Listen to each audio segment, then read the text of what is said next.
Pronto. Então, na aula passada, a gente estava vendo a história do quadradinho quicante, né? Que é a primeira técnica de animação, que é justamente o RMRU, que eu estava falando para vocês. É um movimento retilíneo uniforme, que não acontece muito, não é um movimento muito realista, né? Eu reconheço. Porque você dificilmente você encontra algo que vai ter velocidade constante no nosso mundo ao redor, né? Porque a gente sabe que existe atrito com o meio, né? Seja no ar ou esteja na água, em qualquer lugar que a gente esteja, sempre todos os objetos estão sofrendo algum tipo de atrito, né? Na verdade, os líquidos eles até sofrem atrito entre si, eles têm uma propriedade chamada viscosidade, né?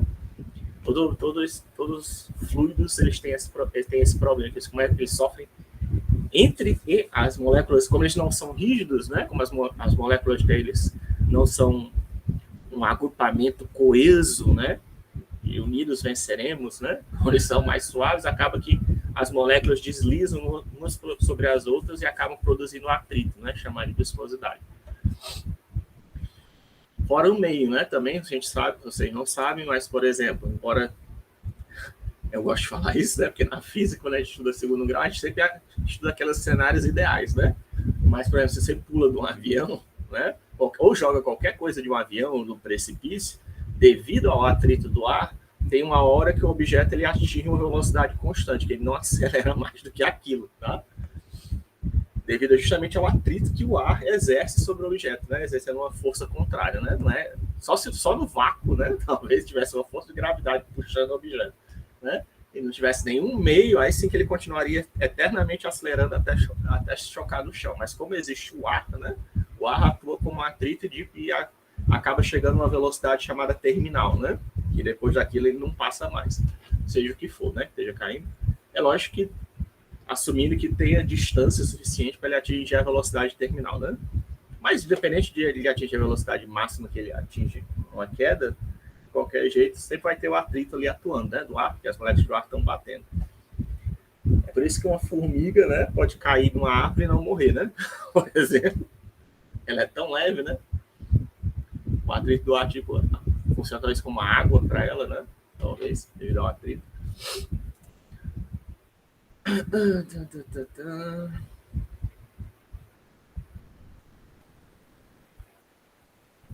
A força, né, que atua puxando ela é menor, né? Devido à massa dela, você vê pequenininho. Aí o que eu tava falando aqui é do... O que é isso, hein? Essa coisa do Alimanha. A janela já faz tanto que não funciona, eu nem lembro mais o que era. Mas ainda assim, toda vez que eu inicio o computador, ele inicia essa janela. Acho que era alguma coisa para fazer desconto. Ganhar desconto, comprar alguma coisa. Pronto, né? Daquele quadradinho quicante. Tá faltando aqui o zoom, né? Tem a quadradinho quicando aqui na tela, né? Animação simples com MRU, né? Aí como é que eu fiz isso, né? Como eu disse, a gente criou... Opa! Por que meu Magnifier travou? O que é isso? Travou vocês não, né? Vou fechar aqui o e-mail.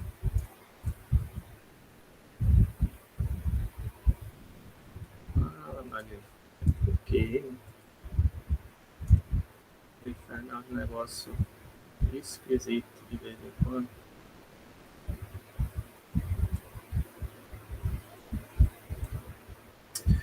Deixa eu cancelar aqui a Shift Jets, né? Shift Jets. Magnifier. A gente processa, não sei o que foi que aconteceu. Eu falei, não. Analisa, inicia de novo, pronto. Né?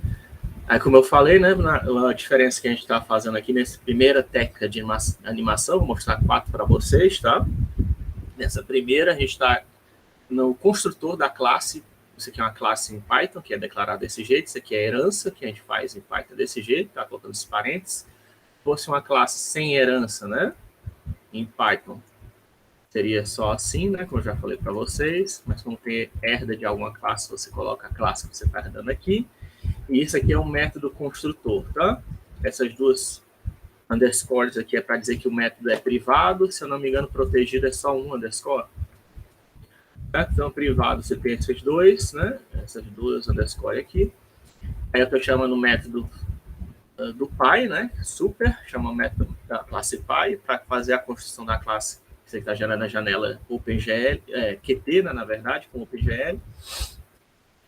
Mas o mais importante é aqui, né? Que eu estou declarando essas duas variáveis, self-tempo igual a 0, self-ini igual a time, que captura o tempo inicial da construção da classe e define uma variável, na verdade vai ser tempo, é o delta tempo, né? Que vai servir para armazenar o diferencial do tempo, né? De quanto tempo passou uma determinada operação. Aí aqui é só para desenhar um quadradinho, tá? É bem simples, né? Em questão de shaders, né? Que a gente já viu, aqui só está desenhando um quadrado de cor magenta, tá? Então é bem simples. E tem aqui no Initialize GL, além de estar desenhando um quadrado, né? Que são dois triângulos, de interessante é aquela história de estar sorteando um vetor aleatório. Isso aqui é um método de sortear um vetor aleatório 2D, né? Divido pelo tamanho dele, estou usando a NumPy, né? E o principal mesmo ocorre no PaintGL, né? Ó, que é o início de cada frame, que a gente vai ter a função def PaintGL. No início de cada frame, eu pego o tempo atual, né?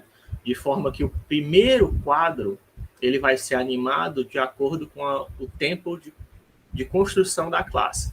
Mas todos os outros frames, a partir do 2, vão pegar o tempo que demorou passar o primeiro frame, né? Para animar o segundo, né? Quanto tempo demorou para desenhar o primeiro frame? Usa esse tempo para desenhar o segundo. Quanto tempo demorou para desenhar o segundo frame? Usa esse tempo para o terceiro, né? Por que não dá para usar o tempo do frame? Acho que é meio óbvio, né? Mas por que não dá para usar o tempo do próprio frame para desenhar ele, né? Porque quando você está desenhando é quando você está produzindo a animação, né? Então você tem que primeiro produzir a animação para medir o tempo, aí esse tempo medido é que você já pode usar para o próximo quadro, né? Não tem como usar para o quadro atual. Então é por isso que a gente fica sempre um passo atrás, né? Mas isso garante, apesar disso, né? E aí no self-tempo, né? Vai sempre ter a diferença, ó, do tempo atual menos aquele tempo inicial do quadro passado, né? Então tá pegando o tempo de duração do quadro passado. Se você quiser, você pode até colocar esse GL Clear. Tá? Não tem problema. Mas o GL Clear é só para limpar a tela, né? Mas você pega o tempo inicial do início, assim que começa a animação do quadro, faz a diferença, armazena essa diferença delta T atual, né? Em tempo. E em self.ini, agora eu armazeno a medição do tempo atual, né? Eu tenho que salvar isso aqui, né? Para que serve isso daqui? Isso daqui vai ser o nosso quanto vai ser deslocado a animação corrente, né? E isso aqui é só a fórmula do MRU, né? Que é o deslocamento linear. Que aí tem a posição dos vértices atual, a nova posição dos vértices vai ser igual à posição atual mais o vetor de velocidade que a gente sorteou lá no Initialize GL, né? Vezes o ΔT, né? Que a gente está calculando, tá? O self é só o equivalente à variável this, tá? Quer dizer que é referente ao objeto que a gente distanciou da classe, né? Cada objeto distanciado de uma classe tem as suas próprias variáveis locais, né? Referenciadas. Quer dizer apenas que ela é uma variável global dentro da classe, tá? Self, você permite você referenciar qualquer variável dela como global dentro dela. E aí que é exatamente a implementação daquela fórmula, né? Ó, veja que eu não estou usando matriz de translação, né? É só implementando diretamente a fórmula do MRU, tá? Aí você coloca isso e, apesar de ter o teste de colisão, que eu já vou falar aqui para vocês, né? Depois, o que você faz? Você dá um bind buffer e eu tenho que atualizar o buffer, né? Não atualizei os vértices. Aí você usa essa função aqui, glBuffer subdata, tá? Eu sei que tem a função glBuffer data, mas como eu falei, a subdata ela atualiza só os vértices que foram modificados, tá? Ele é um pouquinho mais inteligente que passar todos os vértices todos de uma vez, né? Já que, né, você está fazendo o processamento na CPU, pelo menos só mande os vértices que estão sendo atualizados, né? Não mande todos os vértices todo o tempo, não, né?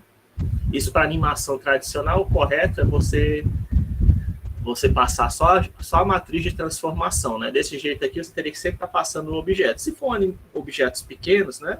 Em geral, o que chama de objetos pequenos? Animação 2D, tá? Animação 2D, essa técnica que eu estou mostrando aqui serve para animação 2D, ou mesmo para os trabalhos de vocês, a maioria, isso aqui não tem problema, tá? Porque são objetos simples e tal. Essa técnica só vai começar a dar gargalos se você quiser fazer tipo um deus da guerra, né? Usando isso. Ou então quiser fazer uma simulação de como um avião sofre uma colisão, aí um modelo realista, né? Aí isso aqui já fica meio ruim, tá? Mas para modelos simples, e eu quero só que vocês aprendam a técnica de animação, né? Tá ok. GL Draw Elements, para desenhar, isso aqui não muda. E aí, outro ponto-chave aqui é esse Self-Update, tá? Que o Self-Update, basicamente, eu coloquei... É como se eu tivesse colocado a PaintShell numa função recursiva, tá? Ela mesma chama ela mesma infinitamente num loop, tá? Todo método PaintGL ou Paint, né? Mas toda biblioteca gráfica que eu já mexi na vida, QT, GTK, sei lá, WX Widgets, ele sempre tem um método Paint, tá? Quando está gerando janela. Ou mesmo o OpenGL é uma API, né? Mas quando gera uma GUI, né? Todos os métodos GUI, ele tem um método Paint, tá? Aí também E aí, nesse método Paint, se não tiver... Às vezes, por default, já tem isso atualizado, né? Já tem, né? Esse refresh automático. Mas ele permite que você chame ele mesmo para entrar no loop.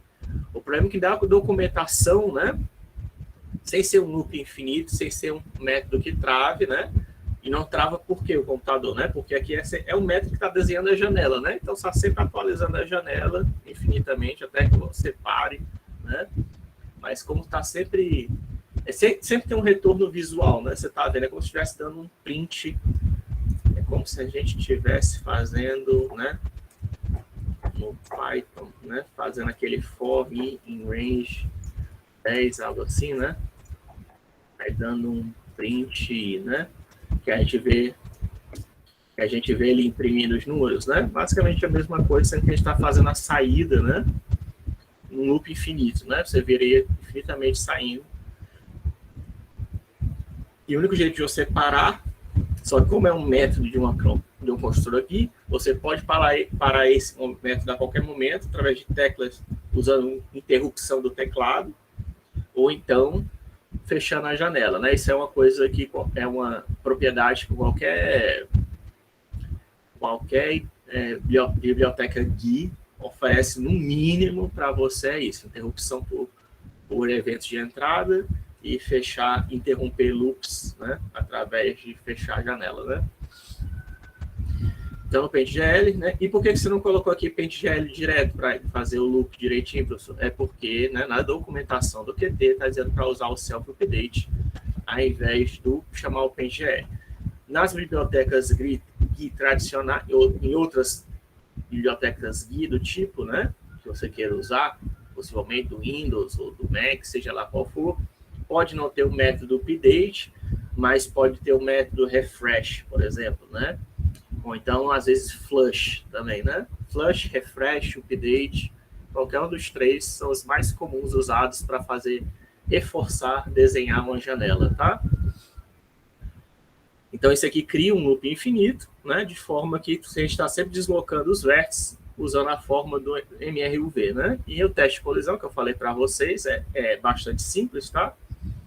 O que é isso? Isso aqui é o nosso vetor de 4, daquela nossa matriz aqui, que é 4×3, né? 4 linhas por 3 colunas, né?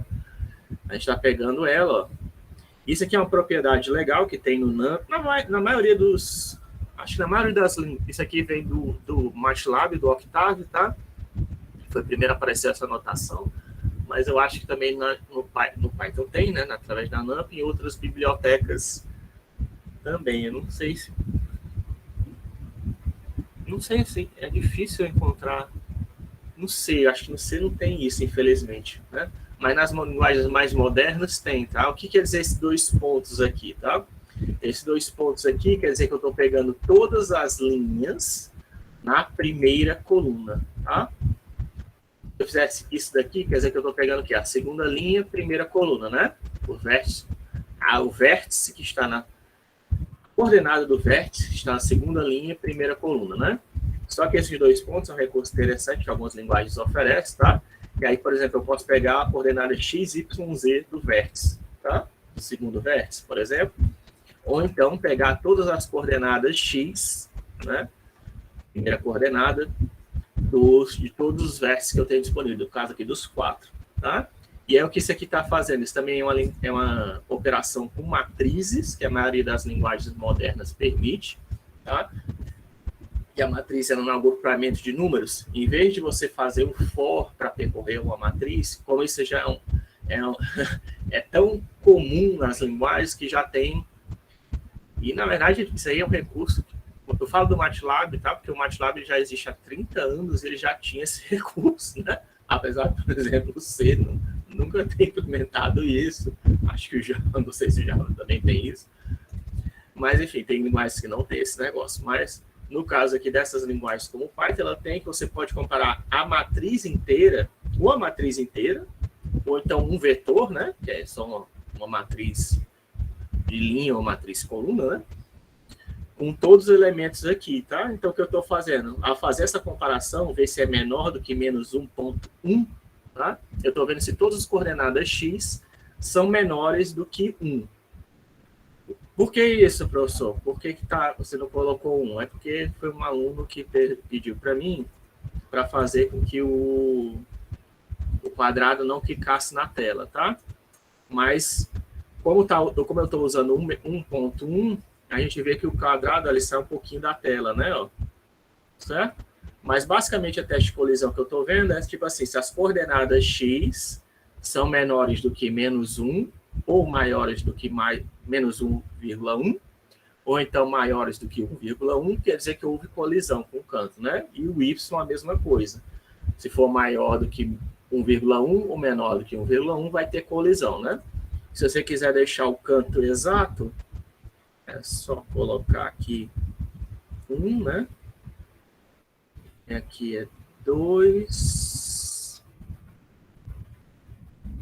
Deixa eu corrigir aqui para deixar o quadradinho certinho. Estou fazendo 4 ifs aqui, porque são os 4 corners, né? Para bater nos 4 corners, tem que ter o teste de colisão com os 4 corners. Mas isso aí é muito simples, né? Como é que seria um jogo na vida real, né? Ou então uma simulação na vida real? Bem, se você está fazendo uma simulação, o correto seria você fazer com feixe convexo, né? Que é uma... Bom, aí já fica aqui, ó, batendo no canto, tá? Já não está mais penetrando, né?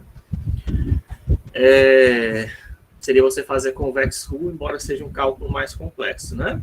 Mas para jogos, o mais comum é o pessoal fazer uma simplificação disso. Como é que é feita essa simplificação? Através do uso de bounding box, tá? Que é uma bounding box, quer dizer que você pega um objeto complexo, como, por exemplo, esse apoiador de celular aqui, né? E eu coloco uma caixa, né? Que preenche ele. Como é que você faz essa caixa? Pode ser uma caixa orientada, né? A rotação dele, que aí é Aligned Bound Box, tá? Axis, tem a Axis Aligned Bound Box, mas também tem a Oriented Bound Box, que aí, se for aqui, né, vai ser um quadradinho perfeito, né? Mas para fazer uma caixa, só uma caixa que envolve esse objeto, basta pegar um mínimo X, né? Mínimo X, máximo X, mínimo Y, máximo Y, para fazer o bounding box, né? Se for um objeto 2D e 3D, a única diferença é fazer o mínimo Z, máximo Z, né? Já pega uma caixa envolvendo o seu objeto, que você vai testar para ver se ele teve colisão com outros objetos, tá? Esse é o jeito mais simples de fazer, que é usado em jogos. Agora, se você quer fazer um negócio realista, se você quiser melhorar no jogo, o que você faz? Você faz uma caixa alinhada à orientação do objeto, né? Em vez de fazer uma caixa aqui, desse jeito aqui, né? Faz uma caixinha aqui que considere a rotação do objeto, né? Aí, para isso, vai ter que fazer para a gente aplicar uma matriz de mudança de base, né? E o que mais?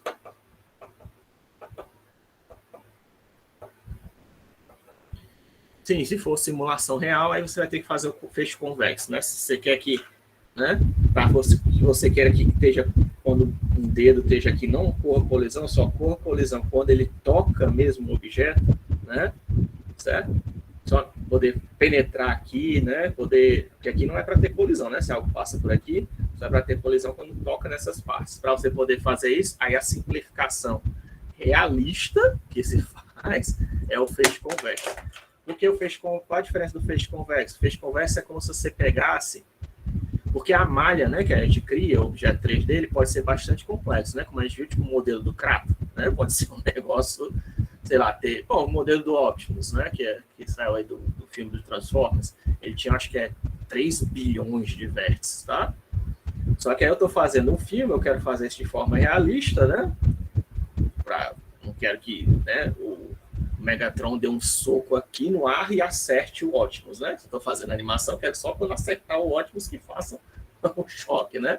Aí o que eu faço? Eu faço o feixe convexo do modelo do Optimus, que aí vai uma malha, faz um embrulho em cima do embrulho bem mais simples, tá? Esse embrulho em cima do embrulho vai ter menos vértices. É feixe convexo porque vai ser justamente é como se estivesse colocando, na realidade, é como se estivesse colocando dentro de um saco. É como se estivesse colocando dentro de um saco, né? O cara não é bem não é uma roupa colã, né? A roupa colã, se você quiser, é a malha, né? Aí você vai ter que testar elemento por elemento da malha, que aí é pesado que só, né? A simplificação para isso seria você colocar dentro de um saco, né? Colocando dentro do saco, dá uma simplificação da forma, mas o saco já pega mais correto que você tacar uma caixa, né? Em volta tacar o objeto dentro de uma caixa, né? Certo? A diferença é essa, né? O bound box você está pegando o objeto e jogando dentro de uma caixa. O feixe convexo está pegando o objeto e jogando dentro de um saco. Aí aqui, né? É o que eu faço, ó. Se nx e dx, isso aqui também é um operador lógico, tá? Como isso aqui vai dar um vetor, né? Um vetor das coordenadas x, ele está vendo quais são os que são maiores do que 1, né? Isso vai retornar um vetor lógico que vai ser preenchido com zeros e uns, tá? Se a coordenada x da primeira linha for verdadeira, vai dar 1. Se a coordenada x da segunda e terceira linha forem falsas, vai dar 0 e 0, né? Certo? Eu estou testando para todos os vértices do quadrado se algum dos vértices está se chocando com a borda, né? E aí o que eu faço? Ó? Uma vez que se choca com a borda, aí é simples, isso aqui é feito, né, para todos, ó. Eu inverto o vetor de velocidade, né? Se o vetor está apontando para cá, ele vai apontar para cá, né? Isso é básico, né? Certo? Isso é um choque perfeitamente elástico, né? Certo? Na física, se você quiser. Você está vendo aqui um vetor chocou aqui, o que vai acontecer? Ele vai inverter, né? O vetor y não acontece nada, né? Estava vindo aqui o objeto, né? Ó. Aí chocou, quando chocou, o que acontece? Ó? O vetor x inverte, né? E agora ele começa a vir para cá. Aí o vetor y inverte, né? Ó. Aí o vetor x inverte, né? Estou tentando fazer aqui, tá? Enfim, né? Aí inverte, ele vai para cá, né? Descendo. Aí agora inverte, né? Aí vai para cá, né? Aí inverte, né? Vai para cá. É isso basicamente, né? Que está acontecendo aí, inverte, né? Sei que na verdade eu estou fazendo girando porque é mais fácil para mim, tá? Mas na verdade o X, não, no caso aqui, quando você bate em cima ou embaixo, só quem inverte no choque perfeitamente elástico é o Y, né? Que está para cima, agora vai para baixo. E aqui, né? Quando está para baixo, ele fica para cima, né? Certo? E nas laterais, né? Aí o vetor X que alterna, né? E é basicamente isso que eu estou fazendo, tá? Aqui só invertendo, ó, a coordenada X, né? Se for o choque em X. E se for a coordenada em Y, invertendo a coordenada Y, né? Da velocidade, né? Certo? E aí depois o que eu faço? Agora, outra coisa que você tem que fazer é isso, ó. Tá? Você tem que pegar e inverter a posição. Isso aqui é... Porque devido ao deslocamento, o ΔT, eu não sei quanto é o ΔT, né? Devido a esse ΔT, pode ser que às vezes desloque mais e desloque menos, né? certo? Então, pode ser que, de repente, o quadrado entre menos 5, vamos dizer, pode acontecer isso, tá? Se, de repente, um frame demorou muito para desenhar, de repente, o quadrado pode ser jogado para menos 5. Se tivesse, você tem que sempre pensar, no caso de colisão, quais são todos os casos possíveis, né? Imagina que vocês, a gente de computação já tem. A gente tem que treinar o seu cérebro, sempre pensar quais são todos os casos possíveis que eu tenho que considerar para criar uma função que resolva o meu problema, né?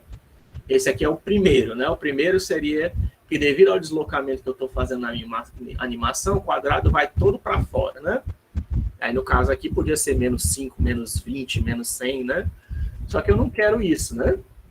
Se foi menos 5, já passou demais, né? Mas eu quero que isso seja refletido de volta para o meu objeto, né? Ele teve esse deslocamento, né? Embora eu não vá mostrar todo o deslocamento, eu tenho que colocar o quadrado numa posição como se ele tivesse o quê? Se ele anda uma unidade, como se ele tivesse andado duas, se ele está na posição 0, tivesse andado uma unidade, quicado, andado mais uma unidade, 2 unidades, quicado, né? Como é que eu faço para prever isso, né? É difícil, né? Mas a gente pode fazer, né? Esse que eu estava fazendo aqui, ó. Se você colocar menos 2, que é esse aqui é o tamanho do deslocamento, tá? O tamanho da caixa do NDC, que aí é 2 quando está no eixo positivo, e eu uso menos 2 quando está no eixo negativo, que aí você pegando, se chegou menos 5, né? Se eu faço menos 2, menos 5, certo? Ó, quer dizer que ele deslocou, então, quanto? Teoricamente, é o mesmo que ele ter deslocado 3, né? Ele bateu e voltou, né? Ele andou 2 e deslocou 3, né? Certo? É só para refletir, né? Eu estou refletindo o deslocamento e você pode aplicar isso aqui de novo. No meu código não, né? Infelizmente, meu código está só levando em consideração pequenos deslocamentos, né? Eu devia até colocar assim, né? Talvez mais simples. Certo? Ó. Mais claro, né? O deslocamento ficou muito grande. Vai dizer que ele deslocou para meio, né? O espaço NDC de menos 1 a 1 passou menos meio além da conta, né? Esse menos meio que passou da conta é o que está infringindo a nossa regra, né, de colisão. Então, ele tem que ser refletido para dentro do objeto, né? E é isso que eu faço, né? Quando eu faço aqui menos 2, menos meio, né? Menos 2, menos 1,5, né? Isso aqui vai dar menos meio, que é justamente o que ele bateu e foi refletido meio para dentro, né? Certo? E a mesma coisa se estivesse do outro lado, tá? Só que aí, quando está no lado positivo, você faz menos 2, menos 1,5, né? Porque aí passou 1,5 no positivo e vai dar o quê? Meio, né? Que aí refletiu meio, né? Logicamente, você vale se for 75, se for 76, também daria a mesma coisa, né? Certo? Provavelmente, se for maior do que isso, você vai ter que começar a considerar os... Isso aqui no meu já não vai dar certo, né? Porque ele só faz um if, você teria que colocar um while para ficar repetindo, né? Fazendo assim, para ver qual é a posição final do quadrado que ele estaria. Mas vai fica bizarro, né? Isso, porque o quadrado vai ficar aparecendo em posições aleatórias na tela e você não vai entender o movimento, né? Mas para esses assim, deslocamentos menores, fica bizarro, mas é realista, né? A ideia dessa colisão é que eu estou pegando o movimento irregular que ele fez, né? E a gente permite ele fazer o movimento irregular, só que a gente usa esse movimento irregular agora para transforma o movimento irregular em regular. É isso que eu estou fazendo, tá? Estou pegando a quantidade de movimento proibido, como se ele tivesse saído fora da pista. O carro saiu andou 5 metros fora da pista. Aí eu estou pegando esses 5 metros que ele andou fora da pista e estou colocando, se ele tivesse andado esses 5 metros dentro da pista, onde é que ele está andando? Onde é que ele teria andado? Basicamente é isso que eu fiz, tá?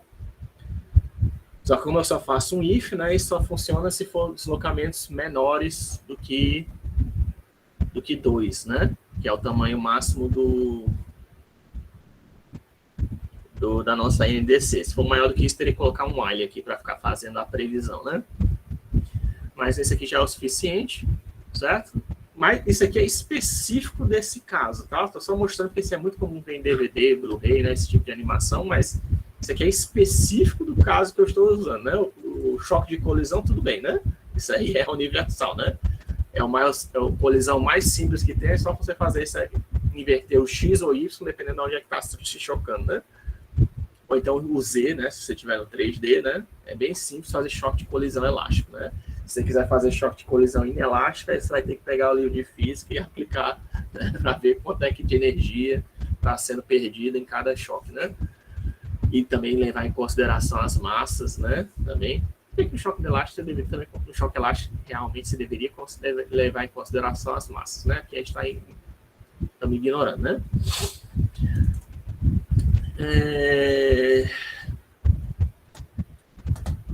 O que ele está falando? Ah, sim, o N, eu esqueci de falar. O N, o que é? Isso é uma função lógica. Eu falei até do vetor lógico, mas esqueci de falar. O N, ele é equivalente a um existe, tá? Porque se a gente está acostumado em linguagem de programação, tem o operador linguagem que todo mundo conhece, imagino vocês, o E e o OU, né? O EU, ele é um operador binário que testa se duas condições são verdadeiras, é verdadeira, se qualquer condição for falsa, vai dar falso. O OU é um operador binário que desde que a condição seja verdadeira, é verdadeira, e o único jeito de o OU ser falso é duas condições falsas, aí ele é falso, né? O N, o que é? Ele é um operador n-ário, certo? Você pode pegar qualquer número de condições verdadeiras ou falsas, pode ser até uma matriz, pode ser um vetor gigantesco, pode ser uma matriz gigantesca, e o N, o que ele está fazendo? Se existir qualquer condição lá verdadeira, né, ele retorna verdadeiro, tá? Isso é o N. É equivalente ao existe, o operador, o qualificador existe, tá? Desde que exista, dentro de uma matriz ou de um vetor n-dimensional, qualquer condição lá verdadeira, ele vai retornar verdadeiro, tá? É equivalente ao OU, tá? O único jeito de ele ser falso é se todo mundo do vetor da matriz ser falso. E existe o equivalente do E, que seria o operador renário, nosso qualificador da lógica, chamado para todo, tá? Que é o OU, tá? O OU também existe, tá? É o todo ou para todo. Quer dizer que ele só é verdadeiro se todo mundo for verdadeiro. Todo mundo da sua matriz, todo mundo do seu vetor tiver dado verdadeiro, ele retorna verdadeiro. Se tiver qualquer cara que deu teste falso, ele retorna falso. Que nem o E, né? Então, aqui no N, eu estou vendo se teve qualquer vértice, se colidiu, né? Porque o quadrado pode ir todo para fora, mas pode ser só parte do quadrado pode ir para fora, né? Então, você está testando se parte do quadrado saiu para fora, se todo quadrado saiu para fora, e aí ele age de acordo, né? Ó, se todo quadrado saiu para fora, ele faz esse reflexo aqui nos vértices, né? Se teve vértices que não saíram para fora, né? Esses vértices, eles sofrem um deslocamento a partir dos vértices que foram reposicionados. É como se eu estivesse redesenhando o quadrado a partir dos vértices que saíram para fora, tá? E é isso que eu faço. Essas três linhas são repetidas para todos os 4 testes, os 4 corners, tá? Isso é um teste de colisão. Eu não preciso explicar. Isso, como eu disse, é específico do seu caso, tá? Mas para bound box isso aqui funciona, né? Certo? Você já usando bounding box, axis align bounding box, ou então oriented align, como é que é? Oriented. Tem axis align bounding box, que é aquela do mínimo máximo, mas tem também a outra que acho que é oriented bounding box, não sei se tem, acho que está faltando uma letrinha aí. Na Oriented Bounding Box, você coloca a caixa, faz um sistema de mudança de base, né? Para poder fazer a caixinha orientada de acordo com a rotação do seu objeto. Certo? Então, esse aqui é o método mais simples que tem de animação, né? Que ele está usando o MRU. E aí, aqui na janela, ó, isso aqui é só a criação de uma janela widgets. A única coisa de diferente que tem é que eu estou controlando aqui, ó, essas linhas aqui controlam como é que vai ser feita a atualização da nossa GUI, tá? Isso no Qt antigo, se algum de vocês estiver usando o Qt antigo, ele não vem com o double buffer ativo, tá? Aliás, a maioria, para vocês saberem, né, também, em geral, de acordo com a minha experiência, as não é os gerenciadores de janela, né? Acho que os gerenciadores de janelas, né? Ou então as bibliotecas gráficas do tipo GUI, elas não são double buffer, tá? Por default, elas são single buffer. Quer dizer o quê? Que ela só atualiza quando você pega uma janela tipo essa daqui, e faz sentido, né? Se eu abrir uma janela tipo do Notepad, né? Não tem por que eu ficar redesenhando isso constantemente, né? Isso aqui só vai ser redesenhado o quê? Quando eu fizer algum evento do teclado, que aí tem que desenhar a letra que eu acabei de bater, né? Ou então, se eu faço algum redimensionamento, né? Possivelmente da janela, ela precisa ser redesenhada, né? Redimensionamento, então minimizo e abro de novo, né? Mas ela não precisa estar naquele loop, né? Não precisa estar sendo constantemente redesenhada. Esse efeito dela ser double buffering, né? Isso aqui você faz com o single buffer, tá? Isso aqui de ser redesenhada só quando um evento acontece. O mais eficiente é você usar single buffer. Mas só que tem janelas quando você está fazendo animação que não dependem de um evento, né? Quando você está fazendo qualquer tipo de animação, você pode ter um objeto que está gerando no cenário lá, independente de você estar interagindo com ele ou não, né? E aí o correto para você fazer esse tipo de animação é você usar double buffering, né? O mínimo é usar double buffering. Que aí você tem dois frames, em vez de ter só um, no caso single buffer, você só usa um buffer, né? No caso de double buffer, você tem duas regiões de memória, enquanto você escreve numa região de memória a placa de vídeo, a outra, uma está sendo exibida, né? A primeira está sendo exibida. Aí quando a segunda é exibida, porque acabou de desenhar a segunda, ela é exibida, aí a gente começa a desenhar na primeira, né? Então aquela defasagem de um, né? Acaba que não fica defasado por causa disso, tá? Também. Que a gente está sempre desenhando, a gente está sempre vendo o último quadro, né? A gente não está vendo o quadro que está sendo desenhado agora, né? A gente não vê o quadro que está sendo desenhado no... Jamais, né? Sempre que a gente está, qualquer aplicação que a gente está usando na GPU, a gente nunca está vendo o quadro que está sendo desenhado agora. A gente está sempre vendo o quadro anterior, né? A não ser que você use VSync, né? Para forçar a sincronização, aí você vai, talvez aconteça na sua... está forçando a sincronização, pode acontecer uma coisa chamada screen tearing, né? Que aí você vai ver o quadro que está sendo desenhado, mas é como você está vendo o quadro que está sendo desenhado, e ele não acabou de ser desenhado, você vai ver o quadro atual com parte do quadro anterior, né? Fazendo uma quebra da tela, né? Como se você tivesse quebrado a sua tela. Tem gente que não nota, né? Mas se você prestar atenção, você vai notar. Isso acontece com quem aplica V5, né? Isso aqui é o quê? Só para mostrar como configurar, né,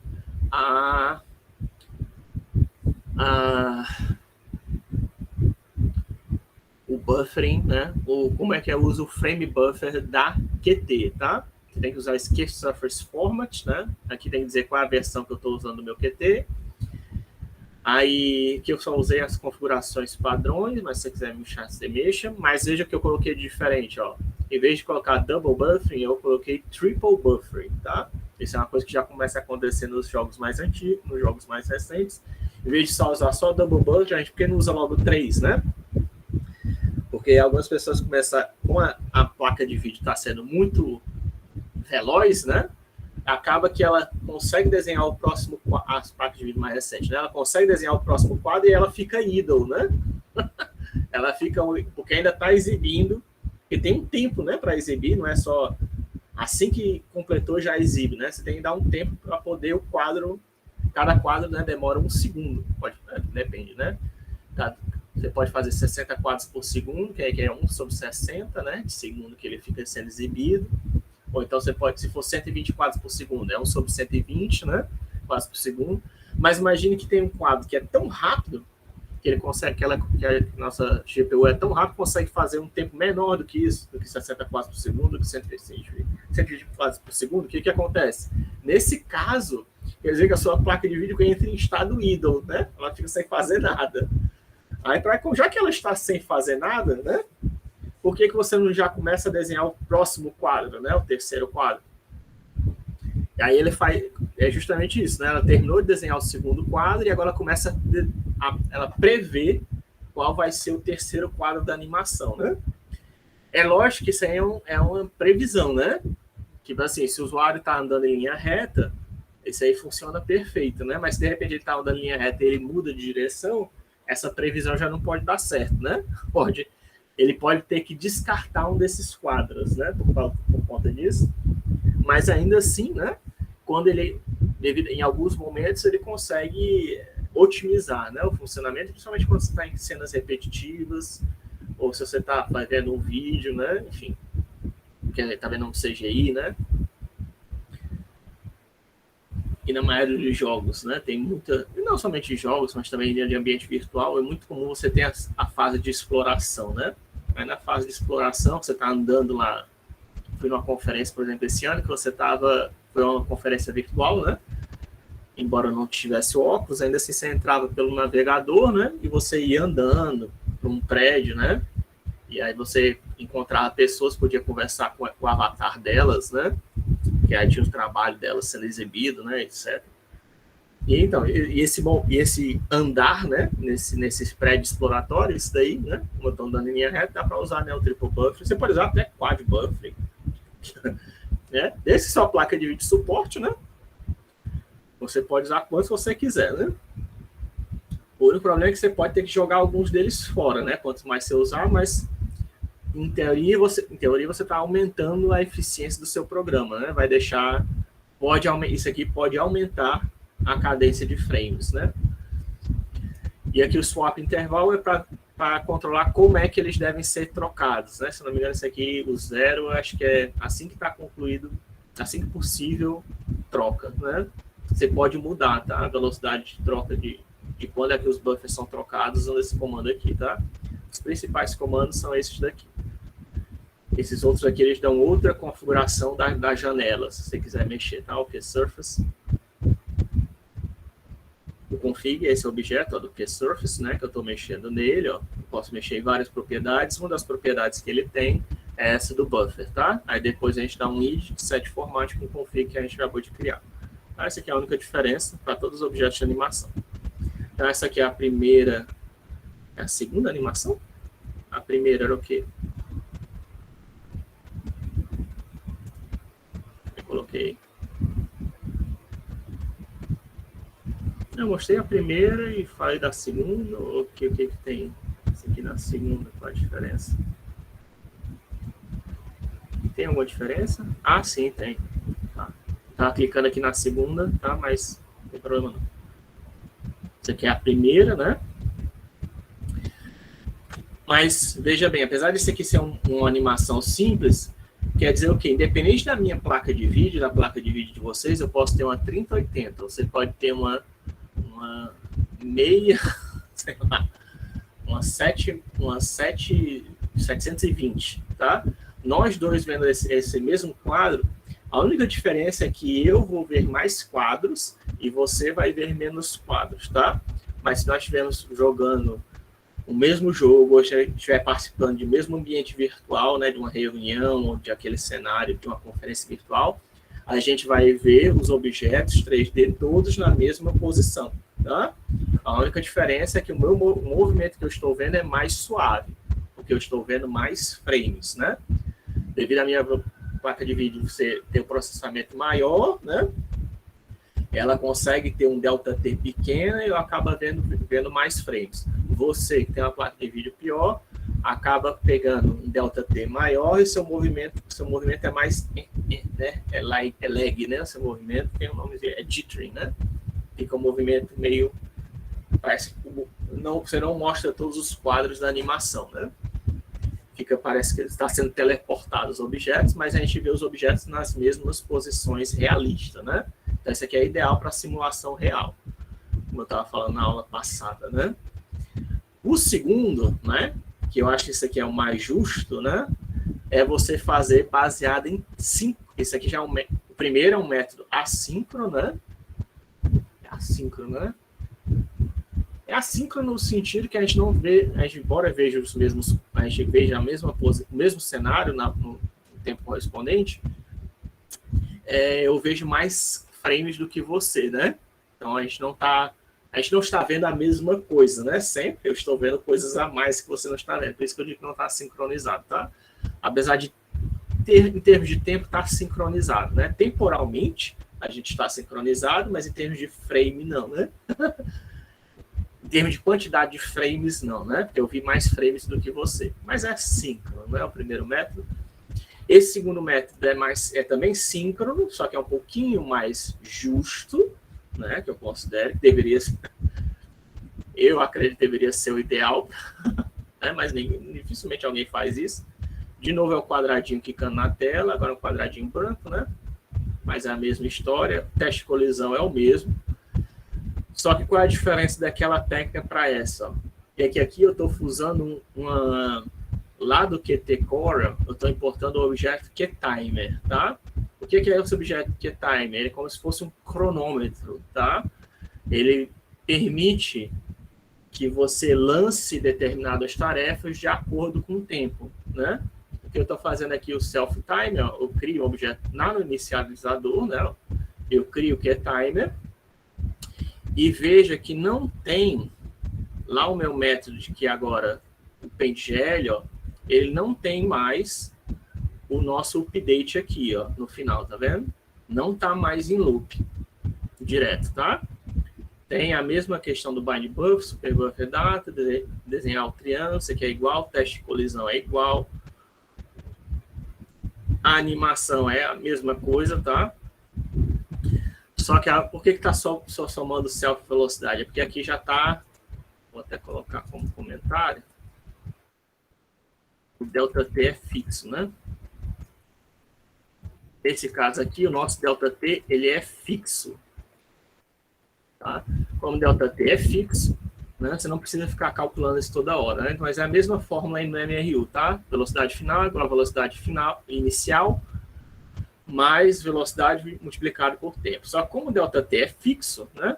Eu já estou fazendo essa multiplicação já aqui na inicialização da janela, né? Eu já sei quem é o tempo fixo, né?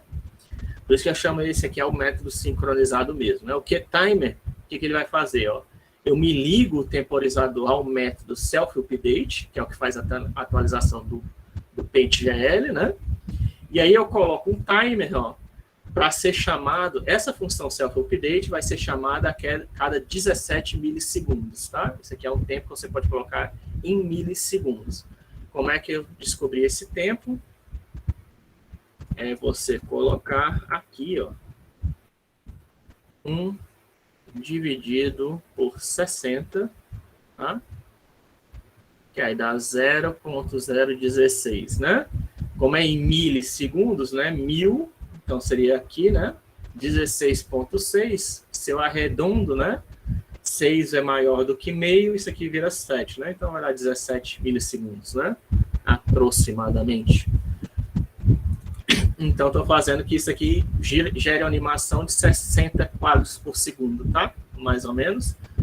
Qual o problema de fazer desse jeito aqui fixo? Ou seja, o método que você está fazendo, essas 3 linhas, não tem mais lá o self-tempo, né? Nem tem o self...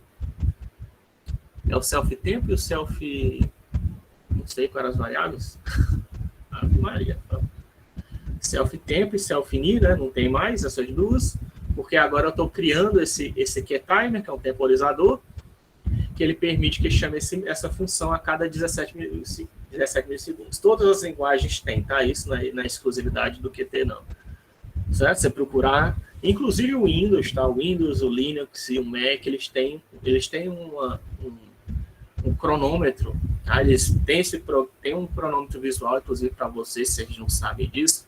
É bom saber que existe um serviço que tanto o Mac, o Linux e o Windows oferecem, que você pode colocar para que determinadas tarefas sejam executadas em determinados horários do dia, tá? Isso é um recurso muito útil do computador e tem gente que não sabe que isso existe, tá? Você pode colocar, agendar tarefas para ser executado pelo seu computador automaticamente, tá? Procure, se você não conhece. Tem um programinha com interface, eu não vou ensinar isso, tá? Mas existe isso, em qualquer sistema operacional tem isso. E nas linguagens de programação, por sua vez, você tem o equivalente que todo sistema operacional tem, que é você fazer um temporizador, que você tem uma thread que fica só medindo o tempo, e de acordo com um tempo específico que você determina, eles chamam uma determinada função. Aqui está em loop eterno, né? A cada 17 milissegundos, eles chamam o método self-update. Eu poderia usar um tempo menor, professor, de 1 sobre 120, de repente, ou 1 sobre 2000? Poderia. Mas qual o problema de você fazer isso? O problema de você fazer isso é que eu estou assumindo, quando a gente faz essa chamada a cada 17 milissegundos, eu estou assumindo que a minha placa de vídeo consegue desenhar aquele quadradinho num tempo inferior a 17 milissegundos. Como uma animação simples, né? Nesse caso aqui, e no caso de vocês também vai ser, mesmo com 10 objetos, não tem problema, tá? Ele consegue desenhar em menos de 17 milissegundos. O problema é quando um quadro começa a demorar mais do que isso, né? Aí o que acontece, né? Aí depende do comportamento da sua placa de vídeo, né? Porque o que pode acontecer? Você pode chamar, né, o método self-update, o método self-update pode ser chamado de novo, sendo que ele não acabou ainda de desenhar o quadro anterior, né? Então isso vai acontecer o quê? Vai entrar na fila, né? Ele ainda está desenhando o quadro anterior e já chamou o self-update, né? E aí, dependendo do que está acontecendo, você pode perder um quadro, né? Pode acontecer da placa, depende da sua placa de vídeo, né? Qual o comportamento, ou da configuração que você está mexendo na guia, né? Se ela permitir você configurar isso. Mas você pode perder um quadro, ou então o movimento pode começar a ficar lento, né? Eu acho que eu confundi na vez passada, é esse daqui que, no caso, numa cena complexa, vai começar a ficar aparecendo os quadros mais devagar, né? Por causa disso, né? Porque ele não está conseguindo exibir os quadros. Como ele não está conseguindo dar o refresh, porque ainda está trabalhando, ele vai ficar o quê? Repetindo o mesmo quadro, né? Fica repetindo o mesmo quadro, enquanto o outro ainda está trabalhando, né?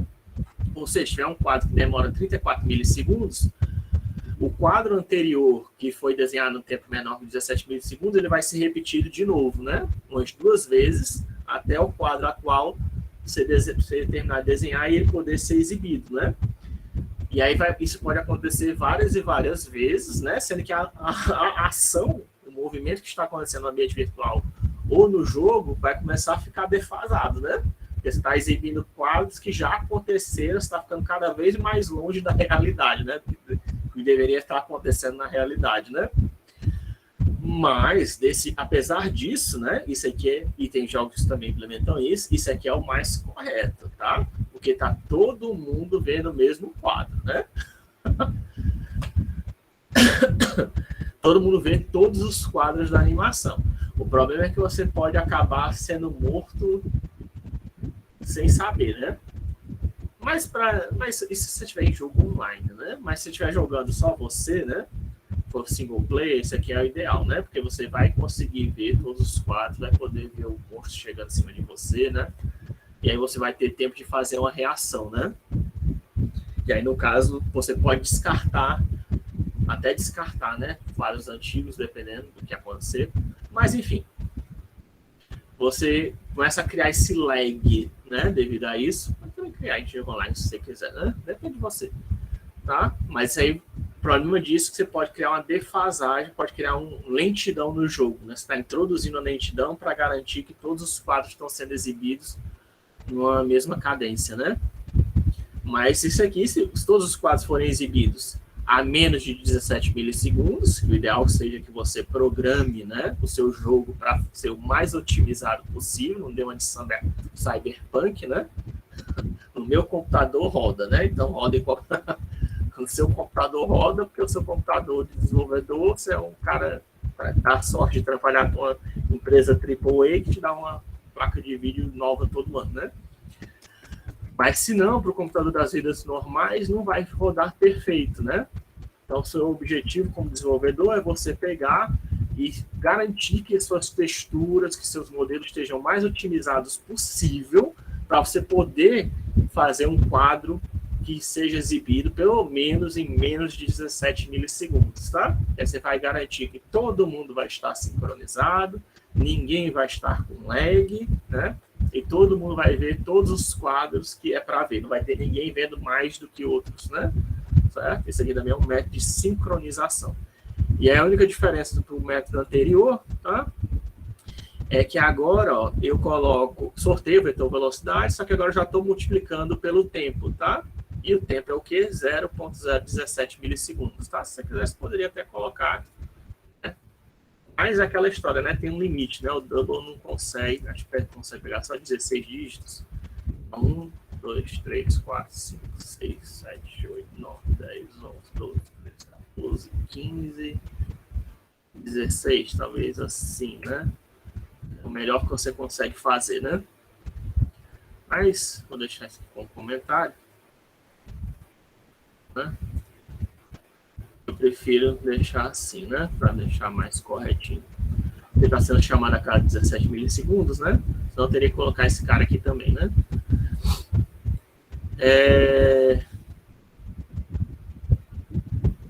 E aqui uma novidadezinha, que tem essa aqui, intensidade, tá? Intensidade é se você quiser aumentar a velocidade do seu quadrado, tá?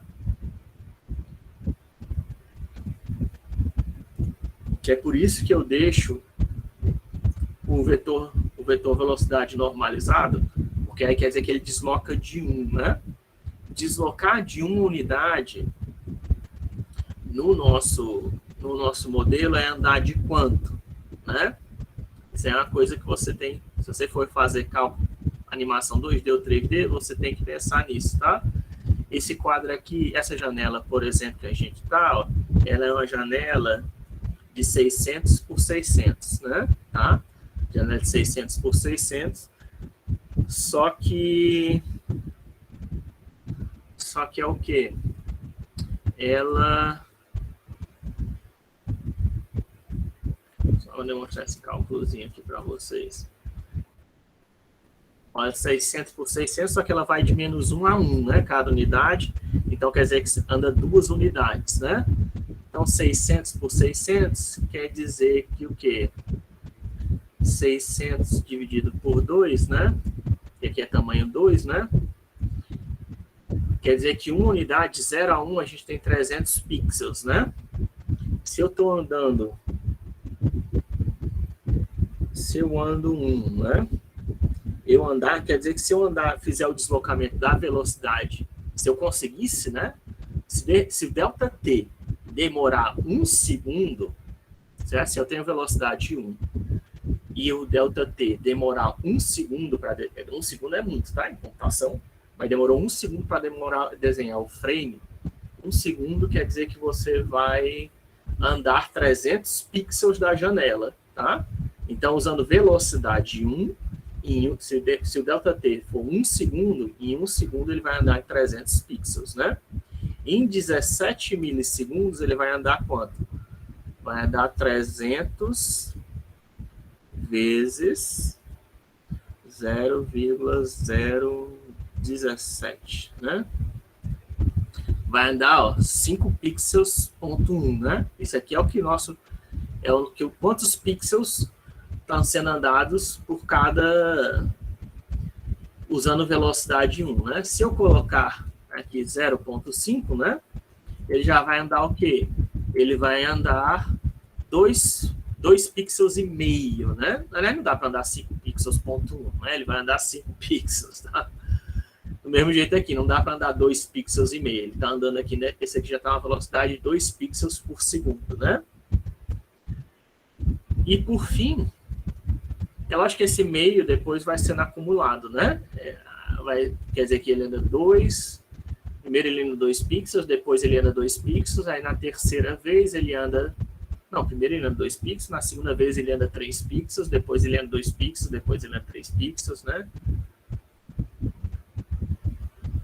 Mas a não ser que você use um floor, né, para evitar esse tipo, para não ficar quebrado, né?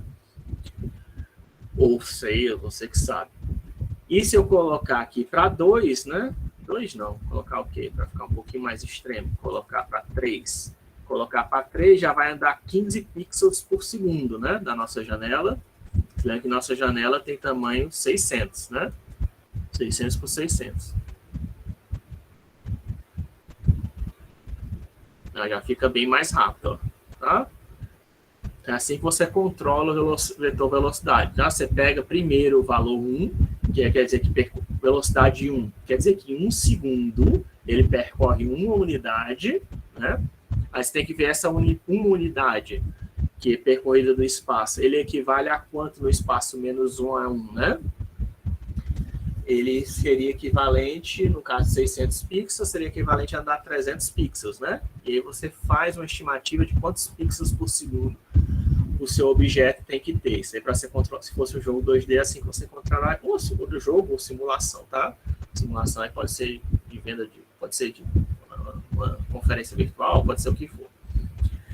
E para 3D você também pode fazer a mesma coisa, só que você faria agora o cálculo de voxel, tá? O equivalente 3D para pixel é o voxel, tá? E aí você pode ter uma estimativa melhor de quanto o seu objeto está se deslocando no tamanho no cenário 3D, certo? Ou no cenário 2D, se você quiser fazer um jogo mais realista, né? Ou então, eu vejo muito, principalmente jogo indie, né? O pessoal coloca que o cara anda muito mais rápido que o ser humano conseguiria na vida real. Ou então anda muito devagar, né? Em comparação. Se você fizer esse cálculozinho, eu sei que é meio chato, mas você consegue fazer uma estimativa melhor, né? Ainda mais se você sabe qual é o tamanho do seu ambiente 3D, você sabe que o ser humano ele anda em torno de 9 metros, se não me engano, 9 metros por segundo, se estiver correndo, né? O cara, atleta, consegue até 20 metros por segundo, tá? Isso aí eu sei de RPG. Mas você pode pesquisar na internet.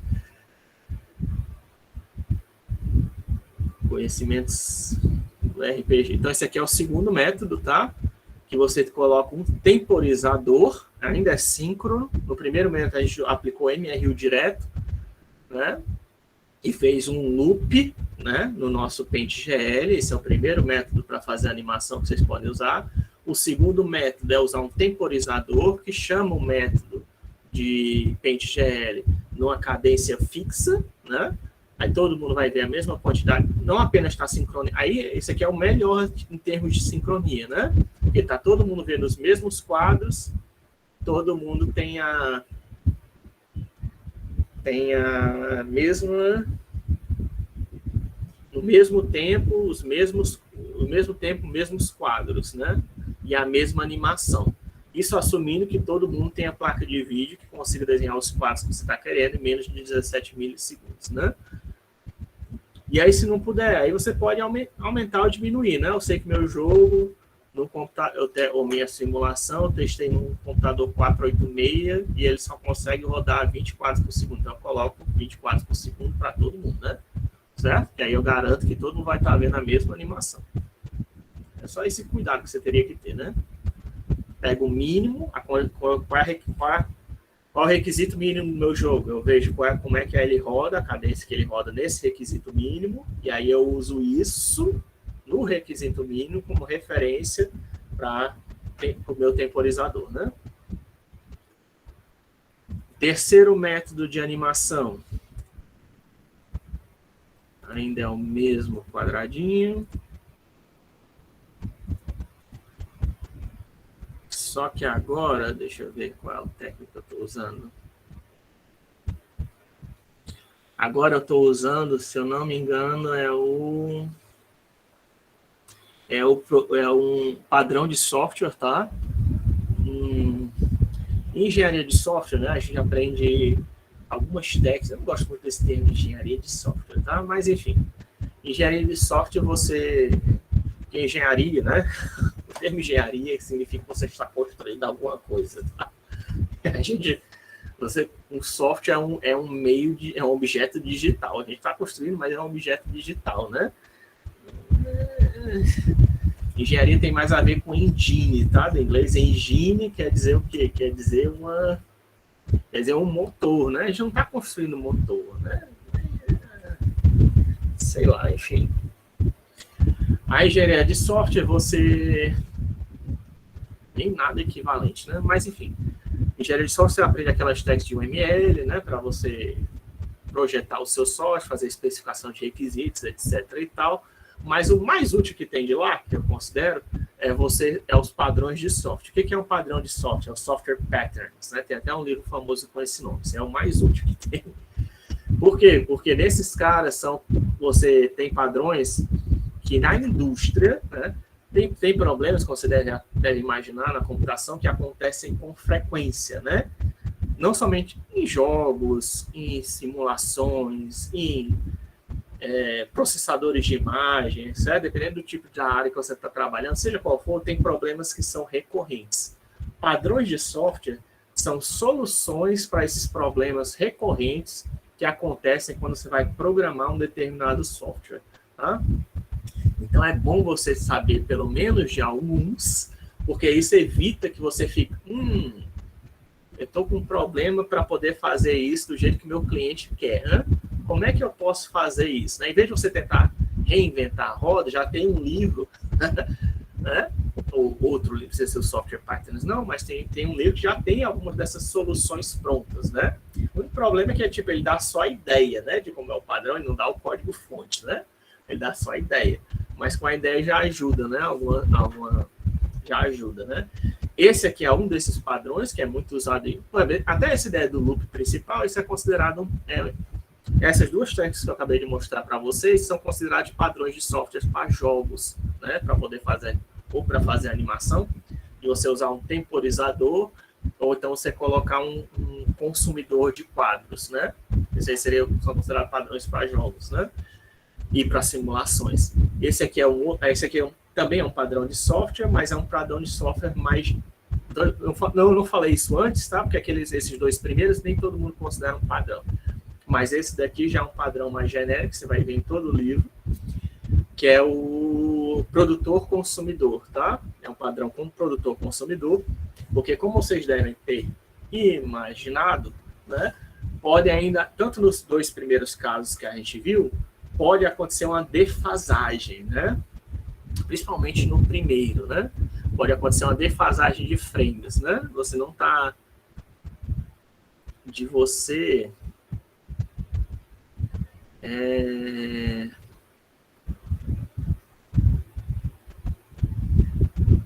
Como é que eu posso dizer isso?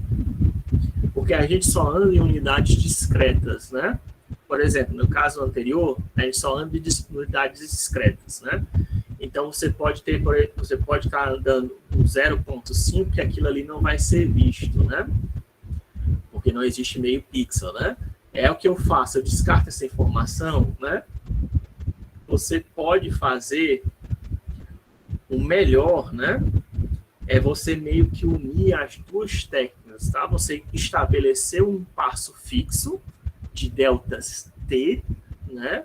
Mas um delta T que aí tem uma velocidade de pixels por segundo ou voxel por segundo que seja discreta, né? Que seja possível exibida, ou seja, não tenha, seja inteira, né? Ou então natural, né? Se você quiser absoluto aí, de forma que todos os pixels sejam exibidos e sejam constantes, né? Não necessariamente constante, né? Se você tiver na velocidade variada, mas que não tenha esse erro, né? Então, o que a gente faz? A gente, em vez de colocar permitir um ΔT variado, né? Ou então forçar um ΔT fixo, no segundo exemplo, o que a gente faz no modelo produtor-consumidor? Eu especifico um ΔT fixo, né? Que um ΔT variado vai ter que consumir, tá? Todo quadro, ele gera um ΔT a partir do meu ΔT fixo, que vai ter que ser consumido a cada iteração. Se ele não conseguir consumir tudo, o que acontece? Esse ΔT ele fica para a próxima iteração, certo?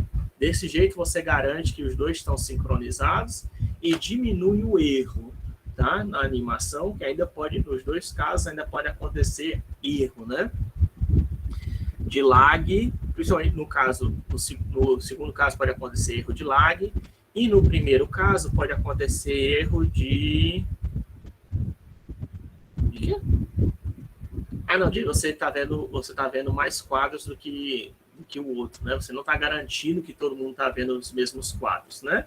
E aí o que eu faço agora para garantir que todo mundo possa ver os mesmos quadros no mesmo tempo? O modelo produtor-consumidor, né? Que aí eu sei que se um quadro anterior ele demorou 34 milissegundos, demorou 2 frames para ser desenhado, em vez de eu ter que repetir um frame, o que eu faço? Eu consumo o tempo que passou desses 2 quadros, né? mas eu pulo, né, para o próximo quadro de animação. Então, eu consigo garantir que os dois estão vendo a mesma coisa e não vai criar mais o lag, né? De forma que todo mundo vai estar sempre vendo o mesmo frame. Basicamente é isso, tá? E aí, o que eu faço? Aqui no início, ó. Deixa eu... Estou falando aqui muito de forma muito genérica, vamos ver na prática, né? Para ver que não é tão complicado. Talvez eu esteja me enrolando aqui. Você tem de novo lá self-ini, que pega o tempo inicial, tem o self-tempo, cor, que recebe 0. Eu sei o que é cor. Podia ter colocado uma palavra mais expressiva, né? E tem um acumulador de tempo que está como 0, tá? Tem 3 variáveis aqui. Na initialize GL, está sorteando de novo produtor velocidade inicial aleatório, tá? O resto é só para desenhar o quadradinho, né? Mas veja aqui como é que tá. Uma vez que a gente começou o PaintGL, né? No final do PaintGL, se eu não me engano, tem o self-update, ó, que nem da primeira vez, né? Isso aqui tá no loop infinito, tá? Só que aí o que eu faço? Cadê? Eu tô ficando perdido. O AcuTempo, ó. O acumulador de tempo, ele vai receber o ΔT, tá vendo? O AcuTempo, ele vai receber o ΔT, que é o ΔT vai depender de quanto tempo demorou para desenhar o quadro anterior, que pode ser muito tempo, pode ser pouco tempo, não importa. Vai ficar salvo no acumulador de tempo, tá? Isso aqui é o produtor, né? O nosso produtor de tempo está sendo isso, né? Todo quadro está produzindo tempo, né? E a gente quer consumir esse tempo, né? E é a partir daí que você pode se garantir a sincronia, tá? Que você pode controlar como é que isso vai ser consumido, né? Eu coloquei, que é por isso que é produtor-consumidor, né? Você pode controlar como é que isso vai ser consumido, a velocidade, que isso vai ficar bem mais fácil, né? De controlar como é que isso vai ser consumido. Aí, em vez de já produzir e consumir, né? Como no primeiro exemplo, ou então você garantir uma refeição fixa, né? Como no segundo exemplo, aqui você está criando um estoque de comida e, de repente, você controla como você quer consumir ela, né? Aqui eu criei agora um loop, ó, isso é tradicional, tá? Criei um loop que, enquanto o acumulador de tempo for maior do que 0, né? Ele vai começar a aplicar a fórmula do MRU, tá? Essa aqui é uma das maneiras, né, de fazer isso. Se lembra que o padrão, ele não dá código, né? Ele só dá uma ideia de como é que você deve implementar as coisas. Então, aqui, ó, a cada iteração, né, eu faço posição dos versos final igual a posição dos versos inicial, velocidade vezes o tempo, e eu consumo, ó, aqui está consumindo, né? Esse aqui já é o consumidor, né? AcuTempo vai ser igual a AcuTempo menos o self-tempo, que é fixo, tá? Onde é que eu coloquei o self-tempo, hein?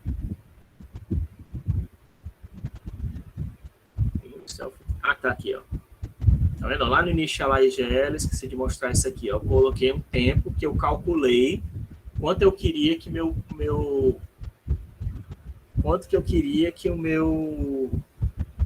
usando as formas que eu demonstrei já para vocês, que eu queria que o meu quadrado pudesse deslocar, tá? Isso aqui é equivalente a 1 pixel, tá? Eu calculei para deslocar 1 pixel. Quanto é que teria 1 pixel na tela equivale a deslocar quanto no intervalo NDC? Por uma janela de 600 por 600, tá? No movimento horizontal ou vertical, quer dizer, alinhado com os eixos. Para deslocar 1 pixel, eu precisaria andar 0,003, tá? 3 milésimos do sistema NDC. Tá? Esse é só um cálculozinho que você faz. E aí eu uso esse passo fixo, que é para andar 1 pixel por vez, tá vendo? Que aí não tem meio pixel, né? Não tem 0,3 pixels. Estou usando o passo fixo de 1 pixel. Eu uso isso para consumir o ΔT, né? Na hora que eu estou fazendo lá o AcuTempo, cadê? Certo? E aí, qual é a vantagem disso? Ó? Por exemplo, nesse caso aqui, como eu forcei, a única vantagem nesse caso aqui que eu fiz é para forçar que ele sempre ande 1 pixel, tá? Como eu só forcei que ele sempre ande 1 pixel, né? Você poderia usar o poder do produtor consumidor para fazer outras coisas, para garantir a sincronia, como eu falei também, tá? Mas nesse caso aqui eu não estou preocupado com a sincronia, porque é um jogo individual, uma simulação individual. Eu estou preocupado só com que ele ande 1 pixel por vez, que ele consuma os quadros 1 pixel por vez. Por quê? Porque aí, ó, veja o que aconteceu. O teste de colisão ficou bem mais fácil, né? Porque agora, como o quadradinho só está andando 1 pixel por vez, quando ele bate já na janela, né? Acontece o caso ideal, né? Certo? Eu estou fazendo meu quadradinho andar 1 pixel por vez, então o choque, a colisão vai acontecer exatamente quando ele estiver colado com alguma das bordas, né? Do meu quadrado, quando estiver colado aqui, quando estiver colado aqui, certo? Então, nesse caso aqui, eu usei o modelo produtor-consumidor para forçar que meu quadradinho, que o meu consumidor consumisse 1 pixel por vez, que aí eu forço, e quando acontece isso daqui, já testa o coste de colisão, né? Já faz o teste de colisão quando acontece esse choque, quando acontece esse choque ou esse choque. E aí, devido a isso, eu não preciso mais me preocupar com o quadradinho sair da tela, né? Já facilitei muito a minha vida para um jogo 2D, né? Para o jogo 3D também dá para facilitar a mesma coisa, né? Porque você não precisa mais considerar que o seu ΔT jogue o boneco para fora ou para fora do cenário, né? Porque você está andando que ele force, que ele ande só 1 pixel, ande só 1 voxel por vez, né? E nem todos esses quadros precisam ser exibidos. Por isso que isso aqui está no while, tá? Porque ele vai andar 1 pixel por vez, mas ele não vai exibir tudo. E quando ele terminar de consumir, né? Quando aqui for positivo, ele vai andando 1 pixel, 1 pixel. Mas ele tem que andar 16 pixels e meio. O que vai acontecer? Ele vai andar aqui os 16 pixels, só que quando chegar no meio, ele não vai conseguir mais andar, né? Quer dizer, o meio ele vai fazer o quê? Em vez de andar meio, ele vai andar 17 pixels, né? E aí vai colocar um acu-tempo de menos 0,5, tá? Isso vai depois fazer diferença para o próximo quadro, né? Que já vai começar, em vez de começar como 0, vai começar como 0, menos 0,5, mas isso vai garantir que a sua animação esteja sempre realista, né? Você está sempre consumindo tudo que o seu bonequinho produziu, né? Certo? Um pequeno erro, por isso que eu falei que a diferença de erro isso aqui também está diminuindo o erro da animação, né? Toda animação tem, toda simulação, jogo, tem erro no computador, tá? Eu já falei, qualquer programa que você faça no computador, eu gosto de enfatizar isso bastante, tem erro, tá? Todos os números no computador são racionais. Não existem números irracionais no computador. A não ser que você esteja usando um tipo específico, que é um tipo simbólico, que aí trata os números como texto, e aí é muito mais computacionalmente caro, né? Para fazer uma simulação, para fazer algo realista, né? Mas se você está usando os tipos de default do computador, de qualquer linguagem de programação, você está sempre lidando com números racionais, tá? Qualquer número irracional, ou então periódico, infinito ou não infinito, vai ser transformado em número racional e isso vai produzir erro, né? Erros que podem se acumular na animação, que podem se acumular na simulação, que podem se acumular na sua previsão de machine learning, tá? Então, você tem que ter isso na sua cabeça, como é que eu vou lidar com ele. Quem não se preocupa com isso, vai começar a produzir uns resultados loucos e vai começar a bater a cabeça na parede, né? Sem entender o que está dando de errado. E aí, nesse caso, como eu fiz um acumulador que consome, né, 1 pixel por vez, porque eu calculei um self-tempo para esta velocidade que faz o deslocamento dos vértices de 1 pixel por vez, eu consigo reduzir ao meu choque de colisão, até comentei aqui, a só fazer aquele choque elástico, né? Inverte o x, inverte a posição x do vetor, ou inverte a posição y do vetor para produzir o choque, né? Certo? E aí fica bem mais simples. Simplifiquei o meu teste de colisão, né? E garanti agora diminuir o erro, né? Só a implementação desse padrão produtor-consumidor, né? Ó, facilitei o meu teste de colisão e reduzi o erro, né? Ficou para mínimo agora. O erro sempre vai ser menor do que 1, tá? Dependendo de quanto tempo essa animação ou simulação esteja rodando, vai ser sempre um erro menor do que 1. E aí depois, ó, quando sai do loop, né? Aí sim, quando sai do loop, é que ele anima, né? Ah, o self tempo cor, lembrei. É por causa que esse quadradinho aqui ele tá mudando de cor. Só por causa disso, tá? Eu tô usando o self tempo cor é para fazer um quadradinho que muda de cor.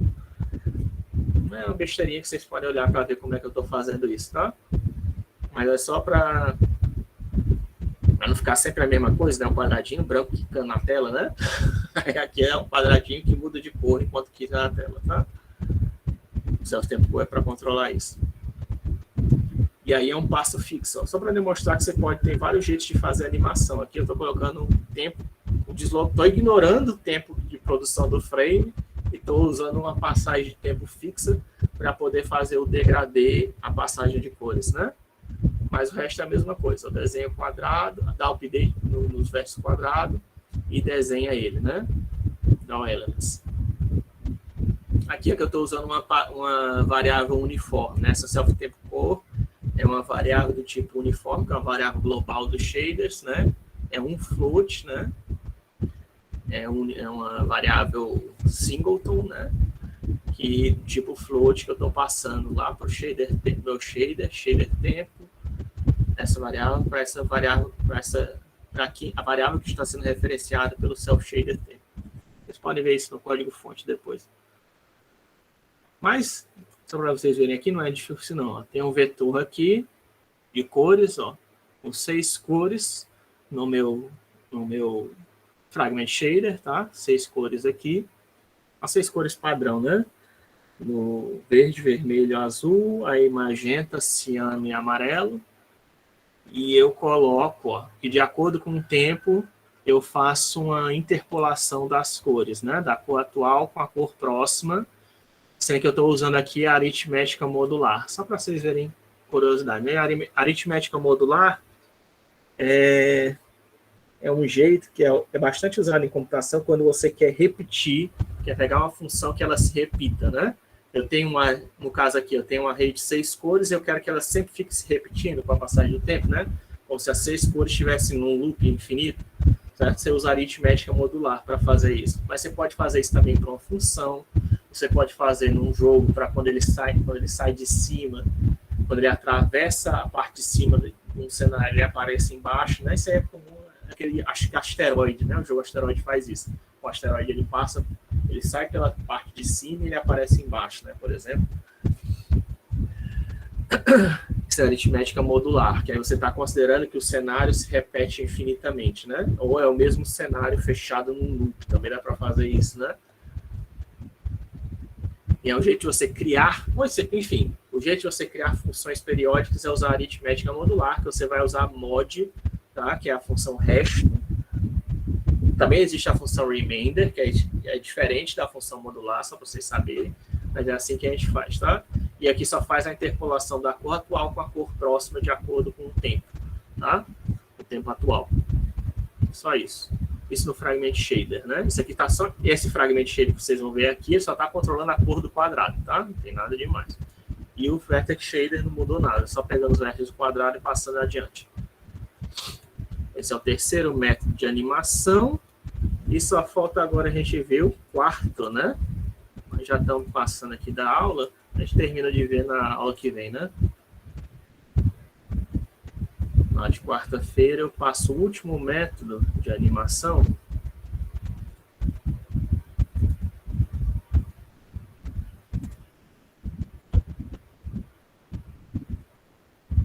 E tem também, eu tinha um quadrado aqui, não tem não? Cadê? Acho que é essa animação extra.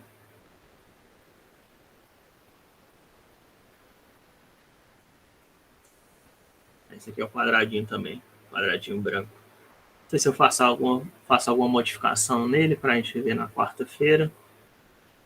Mas esse daqui é um pouquinho diferente. Pronto, esse aqui é o último método de animação. Vou deixar para falar na quarta-feira mesmo. Que é como usar o frame buffer, tá? Você fazer uma animação baseada em quadros, tá? Isso aí não serve para simulação e não serve para jogo, é para fazer filmes, tá? Esse é o método que é usado para fazer filmes com CG, ou então animações com CG, que eu vou mostrar para vocês na quarta-feira, tá? Que você pega, em vez de exibir os quadros, né? Em vez de eu jogar para a tela o frame buffer, o que eu faço? Eu salvo no arquivo, tá?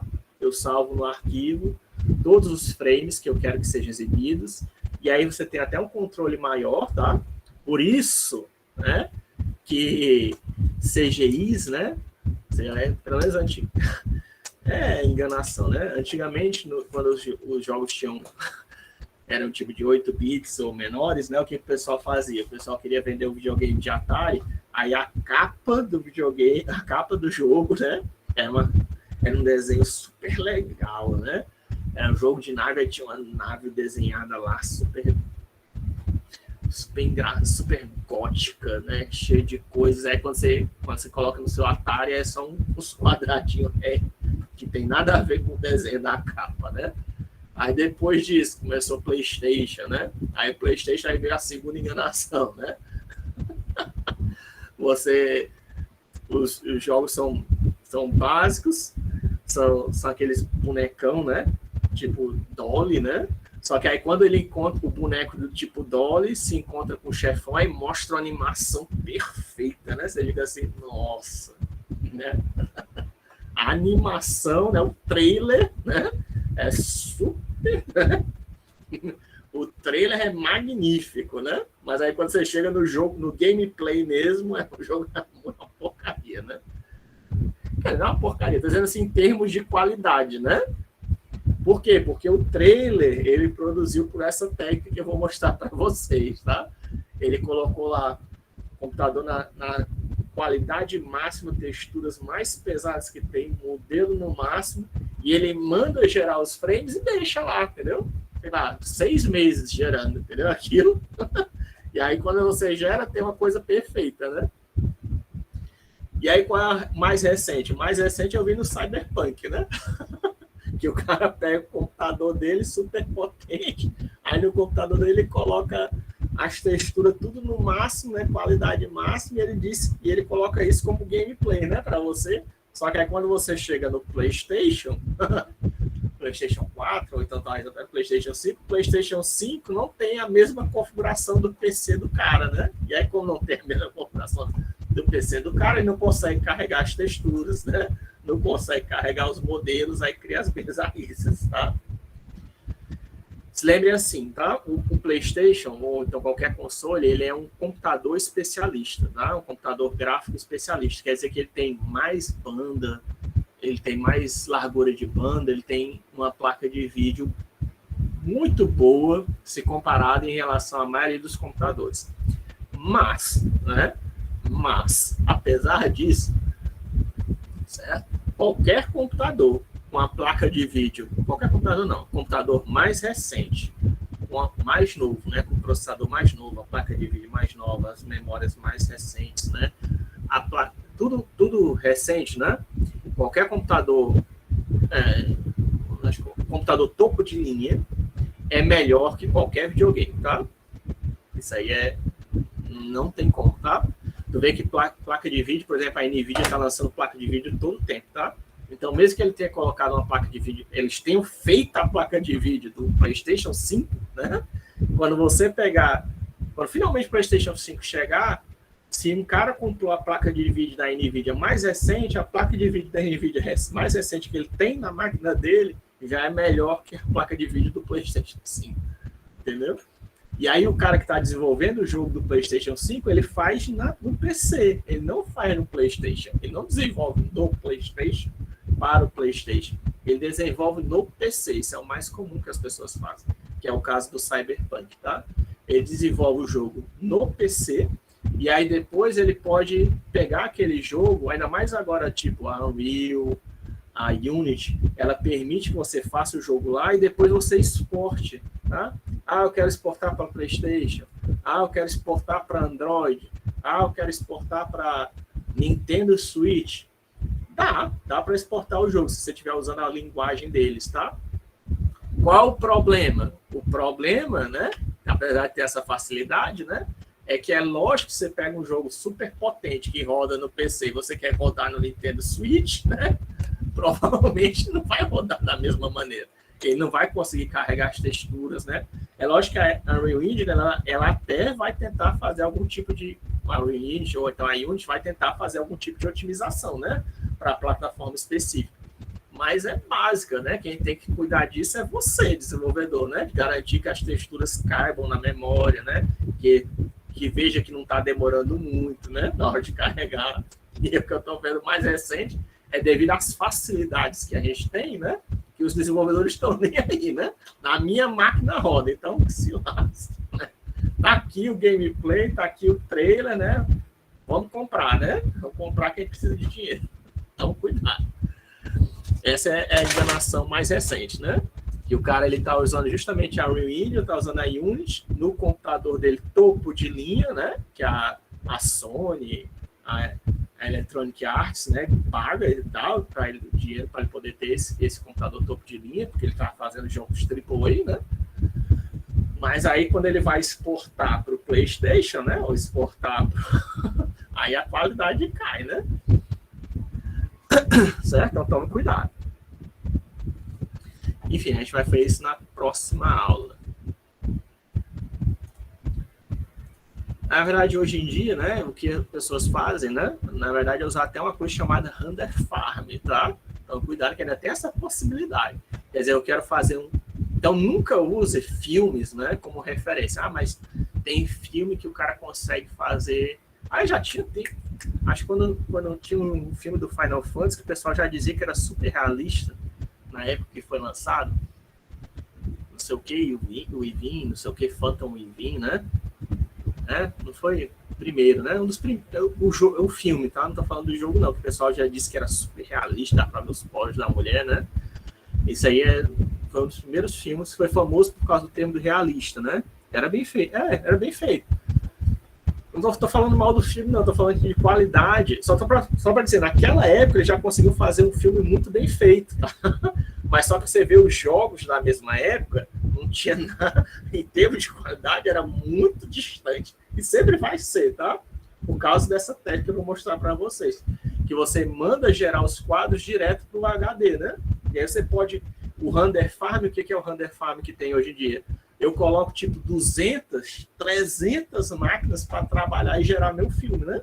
Aí eu coloco textura no máximo, iluminação, sei lá, 500 raios, por profundidade 500 raios no meu Ray Trace, né? Eu estouro, assim, coloco tudo no máximo. Não interessa, vai jogar no render farm. A render farm tem, sei lá, 200 máquinas, 1000 máquinas, todas processando lá os meus quadros só para poder gerar. E depois eu pego esses quadrinhos JPEGs, né, de 4K ou 2K, dependendo de qual resolução que eu mandei gerar, e eu produzo o filme baseado nisso, né? Então, nunca use certos filmes como referência para o que os jogos devem estar produzindo na mesma época, tá? Sempre os filmes vão estar num topo a mais, né? Por isso que você não se deixa enganar por trailer, né? Trailer é feito para lhe enganar, para você comprar o jogo, né? Se foque no gameplay, né? Se bem que hoje em dia até gameplay dá tanto para te enganar devido às facilidades que a Unity, nem o gameplay hoje em dia já dá mais para garantir, né? Porque o gameplay agora o que faz? O cara faz, como eu disse, o cara faz o jogo na Unity, na Epic, né? E aí ele tá rodando o computador dele topo de linha, depois quando ele faz a exportação o jogo fica porcaria. Então você tem que ver, quando você for ver gameplay, você tem que ver o gameplay rodando, você tem que ver que seja o gameplay rodando no PlayStation, né? Não é o gameplay do jogo rodando na máquina do desenvolvedor, não. É o gameplay do jogo rodando no PlayStation, ou o gameplay do jogo rodando no Nintendo Switch, na plataforma de destino, né? Eu acho que as pessoas nem dizem isso. Né? Tem alguns trailers que dizem, tá? Mas não é todos os trailers que dizem, não. Pode até ver que tem alguns trailers que já estão começando a fazer isso. Imagens capturadas do PlayStation 5. Tudo bem, né? O jogo desse aqui é o que está sendo exibido pelo PlayStation 5. Aí, beleza. Aí você pode confiar, tá? Se for gameplay capturar diretamente da plataforma de destino, aí você pode confiar. Se não tem como acreditar, tá? Isso é para você não ser enganado, né? Atualmente. E eu também tenho um exemplo que eu vou mostrar para vocês, que eu fiz um cubo quicando num espaço 3D também. Então, por hoje a aula é só. A gente acaba a aula esse último exemplo na quarta-feira, e aí eu continuo a matéria, né? Mas com esses exemplos que eu dei agora já é o suficiente, mais o exemplo de quarta-feira.